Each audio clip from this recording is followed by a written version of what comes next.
Bir neçə gün sonra parlament hökumətdə aparılan kadr dəyişikliklərini müzakirə edəcək. Qanunvericilik təşəbbüsü gələn həftə büro iclasında qeydiyyata alınacaq, komitə müəyyən ediləcək və dinləmələr keçiriləcək. Təşəbbüs çərşənbə günü 3 oxunuşda qəbul olunacaq. Mamuqam Dinaracı Dövlət Təhlükəsizlik Xidmətinin rəhbəri vəzifəsindən gedir və dövlət naziri həmçinin baş nazirin müavini olacaq. Daxili İşlər naziri Qiqa Gelacı bu vəzifəyə namizəd göstərilib. Acar hökumətinin sədri Sulxan Təməzəşvili isə Daxili İşlər naziri olacaq.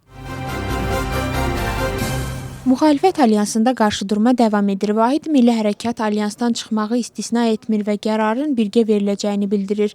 Partiya siyasi məhbuslara hücumları xüsusilə lideri Mixail Saakashvili ilə bağlı halları qəbul edilməz sayır. Onların sözlərinə görə alyansa qoşulmaq qərarı Saakashvilinin təşəbbüsü ilə qəbul olunub. Hakim komanda isə bu qarşıdurmanı gözlənilən hesab edir. Saakashvili 18 apreldə etirazların zəifliyini tənqid edib. Alyansdakı partiyalar isə tək liderlik iddialarını rədd ediblər. 21 apreldə o müxalifəti daha fəal işləməyə çağırıb. Nabici hərəkatının üzvü Luka Coxonelidze polisə ifadə verib. Onun fəal Albik Orduya cinsi zorakılıqda ittiham edib. Coxonelidze ittihamları təkzib edir və böhtana görə məhkəməyə müraciət edəcəyini bildirib. İstintaq çərçivəsində Maryam Meqanzişvili də daxil olmaqla digər şəxslər dindirilib. Daxili İşlər naziri fakt üzrə 137-ci maddə ilə istintaq aparır. Düşün əzələ distrofiyası olan uşaqların valideynləri hökumət qarşısında etirazlarını davam etdirirlər. Onlar yeni dərmanların Gürcüstana gətirilməsini və dövlət tərəfindən maliyyələşdirilməsini tələb edirlər. Səhiyyə naziri isə bu dərmanların eksperimental olduğunu və bəzi hallarda təsirsiz qaldığını bildirib. Valideynlər həmçinin xəstələr üçün xüsusi həkim qrupunun yaradılmasını istəyirlər. Nazirlik məsələ ilə bağlı klinikalarla görüşlər keçirib. Tbilisi meri Qaxaq Alacı, Ortacalada Rustavi-Tbilisi avtomobil yolunun zədələnmiş hissəsində aparılan bərpa işləri ilə tanış olub.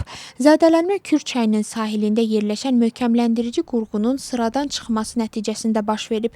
Nəticədə həm yol örtüyündə, həm də səkidə çatlar yaranıb. İşlər martın sonunda başlayıb və hazırda sahil möhkəmləndirmə işləri davam edir. İşlər başa çatdıqdan sonra ərazidə avtomobil hərəkatı tam təhlükəsiz olacaq.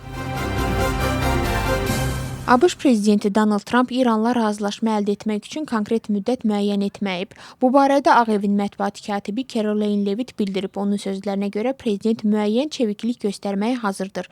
ABŞ eyni zamanda İran gəmilərinə və limanlarına qarşı dəniz blokadasını davam etdirir. Levitt qeyd edib ki, əməliyyat uğurla davam edir və ABŞ İran iqtisadiyyatına ciddi təsir göstərir. O həmçinin bildirib ki, Trump İranın Hörmüz boğazında 2 gəmini ələ keçirməsini atəşkəsin pozulması kimi qiymətləndirmir.